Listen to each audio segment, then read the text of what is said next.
Hello my friends, let's look over the situation in Ukraine. Here we have a military map and let's zoom into Soledar, which is the main focus of the Russian army right now. Here it is. You can see Russians have formed two salients on the south and north side of the city. They're trying to surround the city, and most of the city has already been occupied by the Russians. It goes as far as Prigozhin claiming that Wagnerite forces have taken the entire city yesterday. He released this photo supposedly in the Soledar salt mines. I will read you his quote. Wagner PMC units have taken control of the entire territory of Soledar. A cauldron has been formed in the center of the city, in which urban fighting is taking place. The number of prisoners will be announced tomorrow. He emphasizes at the end of this quote that only Wagnerite forces took this city. Number one, I don't believe for the life of me that he actually is in Soledar. Men like him stay away from the fronts. Number two, Wagner forces or Russian forces have not taken Soledar, because we have this video today coming from Soledar. Ukrainian troops are in the city. Ukraine has sent reinforcements there and actually special forces also. There is a very good reason for the special forces. We'll go into it in a bit. The first lie Prigozhin told is that only Wagnerite troops have taken the Soledar city. There are actually three kinds of Russian forces storming Soledar as we speak. There are Wagnerites, then there are Mobiks, the freshly mobilized troops, and then there are Russian descent forces, desantniks. In English you would call them paratroopers, I guess. They're a mixture of Russian infantry and special forces. They are the last of what remains of Russian elite forces. The very last. These forces have night visions and they have armor, and they have been using the armor since ground actually froze around Bakhmut and Soledar for 1 to 2 days. How these three groups attack is, in the morning they send Wagnerite prisoners to storm Ukrainian positions. They die. After them come the desantnik forces with armor. Since ground is frozen, they actually assault Ukrainian positions quite effectively, and Ukrainian Telegram channels say that they know how to fight. They're not Russian Mobiks, they're Russian elite forces, last of them. A lot of Russian success around Soledar can be contributed to the Russian elite forces. And at night, Wagnerite forces are attacking with night vision. We have Ukrainians confirming that some Wagnerite units have night vision now. This is the reason Ukraine sent in their own special forces equipped with night vision. To sum it all up, Ukrainians are holding as of now. They might be forced to pull out of Soledar in its entirety in the next few days. They face being surrounded. A settlement that was taken recently in the last 48 hours is Bydgorodne, this one right here north from Bakhmut. Russians are very slowly gaining ground. Ukrainians have actually admitted that Russians are, to put it very simply, fighting better around Soledar and Bakhmut. They have started using kamikaze drones and recon drones very effectively, taking out some of Ukrainian artillery with kamikaze drones and locating Ukrainian positions with recon drones. The fire efficiency of Russian artillery, though, has decreased 75% from summer around Bakhmut, because they don't have ammunition. HIMARS, acting very efficiently, has destroyed and is still destroying Russian ammunition depots, ammunition warehouses, stockpiles. Immediately if they discover it, they will destroy it, and the outcome is that Russian artillery is only 25% of its might in the summer. What do I think is going to happen? I think Bakhmut is not going to fall. Ukrainians are not going to pull out of it anytime soon. Soledar is a different story. Ukrainians have lost the flanks of the city, and the flanks of the city are actually high ground facing down on Soledar, meaning Russian artillery will be more accurate. Ukrainians might have to pull out of Soledar in the next few days. Time will tell. Just to give the viewer perspective of what this war has been and what were the Russian ambition at the beginning of the war and now, we have this photo. Russian main battle plans. 24th of February the plan was to take over the entire country. We see the first battle plan here.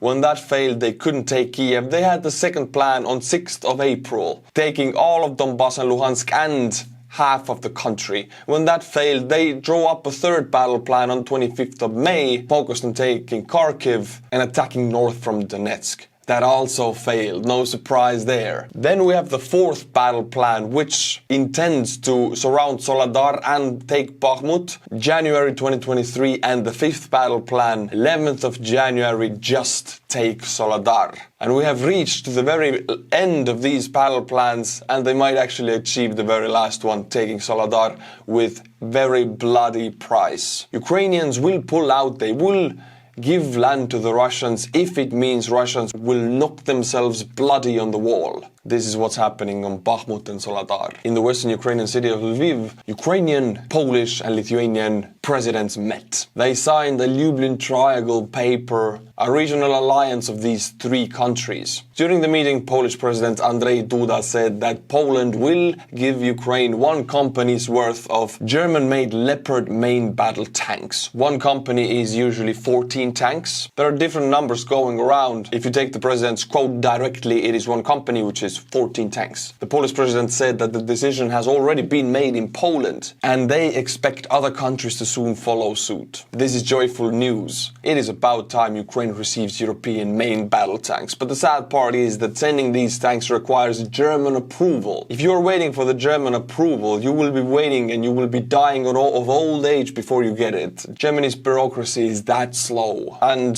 the fact that maybe they don't want to send these tanks. But that's not it. British Prime Minister Rishi Sunak said this: "We will increase our support towards Ukraine in the form of new generation military technologies that will help win this war, including the supply of tanks," said by the British Prime Minister. So Polish president was right, other countries will follow suit. I love the way one of you guys put it. Happy Thanksgiving Day. It will be a happy day when Ukraine receives these tanks. Let's for a moment visit the Russian 392nd Motorized Rifle Regiment, 3rd Battalion, 10th Company. They give us an overview of their situation on their side of the line. Вот такие наши замечательные позиции, подготовленные, по мнению нашего командования. Мы тут должны, блядь, жить, нахуй. Нет, тонуть. 10 января 2023 года. 392-й мотострелковый полк, 3-й батальон, 10-я рота. Изначально наше командование I didn't get it at first, but then I understood. This is a trench line. This is a trench. And since temperatures are changing very rapidly in eastern Ukraine right now, because it's that time of the season, I guess it was raining and then suddenly it froze, and now they have frozen over trenches with, I guess, water underneath. If you go in, your feet will be in freezing cold water. If you stay out, you face destruction by Ukrainian artillery. You have two bad options. Unfortunately, I would love to say, oh, this is the situation in Russian side, but I have to stay real here and say that the same situation is going on the Ukrainian side. They have the same weather there, so Ukrainian trenches are also filled with water because any irrigation canals neither side dug, which I don't think they do. If they do, they usually get destroyed by artillery, trapping all of the water inside the trenches, as we can see here. Предлагала нам переехать на готовые позиции. На минуточку, сейчас на улице мороз минус 20. Нам предлагают жить вот здесь, во льду. Вот, при этом наше начальство нас... Minus 20, there will be no water underneath that ice. Minus 20, it's frozen solid to the bottom. Technically, you could use this trench if you destroy the ice with the Kalashnikov butt, but it's a lot of work, and they're doing it here. Шантажирует, не дает возможности в медобслуживании, в обеспечении, пока мы не переедем на данные позиции. Данное видеообращение мы предлагаем рассмотреть военной прокуратуре, ФСБ, вот, лично Владимиру Владимировичу Путину. Считаем, что данные действия командования подрывают. You can see here the same mindset that Russians had when they were ruled by the Tsars. Russian peasant was starving in the times of the Tsars. In any time of the Tsars, Russian peasantry was starving, almost all of the time. What they believed is, it's not the fault of the Tsars, it's the fault of the nobility, or the fault of my landlord, because there was serfdom. And if only the Tsar knew how bad my situation is, he would change it. The fact is, the Tsar knew, didn't care about it. It's the same here, it hasn't changed. If only Putin knew how bad the situation here is in the trenches and how bad my superiors are, he would change it.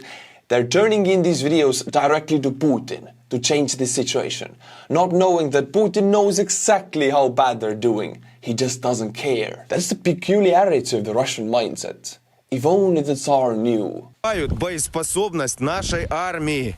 Минус 20, мороз. Ребята здесь просто померзнут, заболеют. С кем? Кто будет воевать вообще? Мы не успеем даже повоевать ни с кем. Изначально, когда мы сюда приехали в зону СВО, нам говорили о том, что мы переедем на оборудованные позиции, и вот как они оборудованы. Командование сообщает о том, что средства закончились. Более того, они не стесняются в выражениях, в лоб нам говорят о том, что деньги просто своровали. The commanders told to the soldiers' face that, sorry, the money was stolen that was supposed to be for the digging of the trenches and for your medical supplies. Sorry, it's stolen. I mean, who stole it? The commanders did. And they're not even hiding it. Because it's normal in the Russian army, you don't have to hide it. И сейчас от нас требуют переехать сюда. На минуточку, изначально мы оборудовали все сами, в другой лесополосе. Мы покупали все на свои деньги. Буржуйки, крыши делали, копали все сами, лопаты, все свое. Ничего нам не было предоставлено. Периодически происходит сбой с водой, с обеспечением. Командование не стесняется в выражениях, просто нас шантажирует.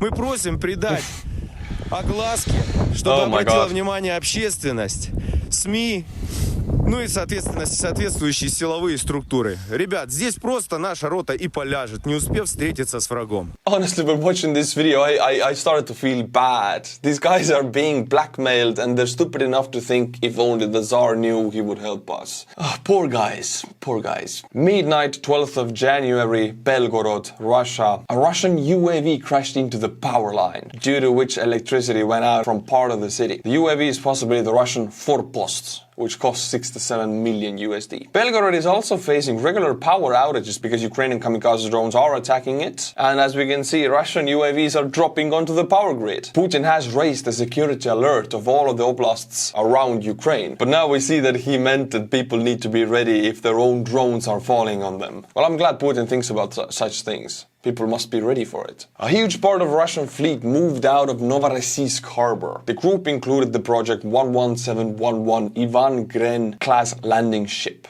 Pyotr Morgunov, the largest amphibious ship in the Black Sea. Why would they move that out of the port?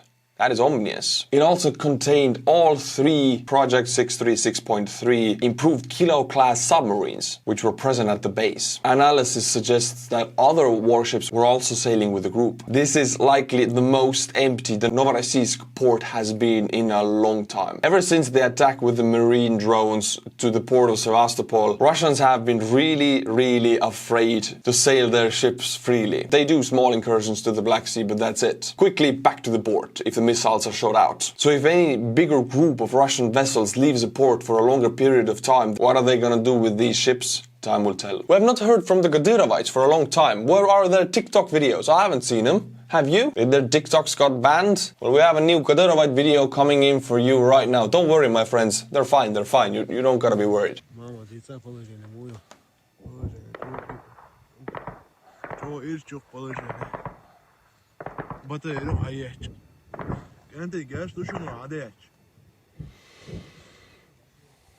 They're really scared.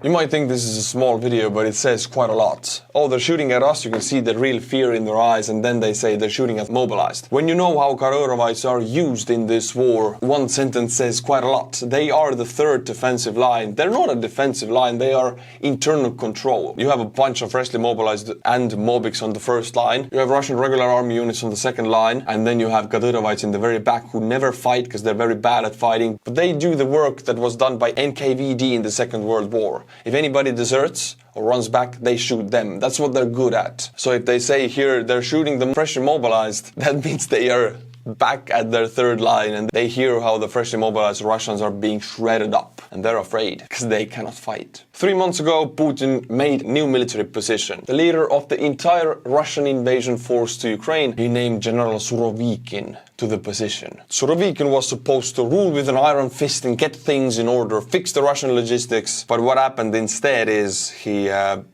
lost Kherson, stole a raccoon. Of course, he got a medal for it, but now Putin has had enough. Surovikin is demoted, and Valery Gerasimov, the leader of the entire Russian army in Russia, is put to the place of leading the invasion force in Ukraine. It is basically an act of centralizing the command. Russia really likes to centralize power and command. It's not going to fix any problems. it's going to create new ones for the Russian army. In the Russian system, if you're loyal to Putin and you do your job correctly, you will keep your position forever. That means Surovikin, the badass Russian general, when he failed, everybody will fail. He was known to be very ruthless and corrupt, and he couldn't get things done. Last year, 2022, Switzerland blocked Denmark from sending armored vehicles to Ukraine, and they blocked Germany from sending ammunition to Ukraine. Now they're blocking Spain. They're just blocking everybody. I do agree with this tweet. Dear Swiss government, if your actions are helping Russia and hurting Ukraine, you're not neutral. This is a Russian Telegram channel, and these are Putin's statements. The statements of the Tsar, the most important person of the country. And we can see the reactions to the statements. This tells us something about the Russian mindset. How seriously do they look upon the great leader? The LOL emoji is the most used on every statement. LOL. Finally, I want to share with you a video of different kind of heroes. These heroes are not spoken of. They don't fight directly, but they are heroes of mothers, fathers, sisters. These are the people who find lost relatives who are dead, who are buried on the ground. They dig them up again, identify them, and send them home. This is hard and dangerous work because Russians sometimes mine the bodies. They do the work that nobody wants to do. Цього ніколи не звикнеш, тому що ти, коли знаходиш хлопця, ти з ним переживаєш оцей кошмар, цей жах, який був в останній момент. Це дуже важко, тому що ти розумієш, зараз ти повідомиш рідним, що близького немає, все. Ми його знайшли, і всі надії, на жаль, всі надії, які в них були, що може він у полоні або десь переховується, вони просто тають. І це дуже жахливо.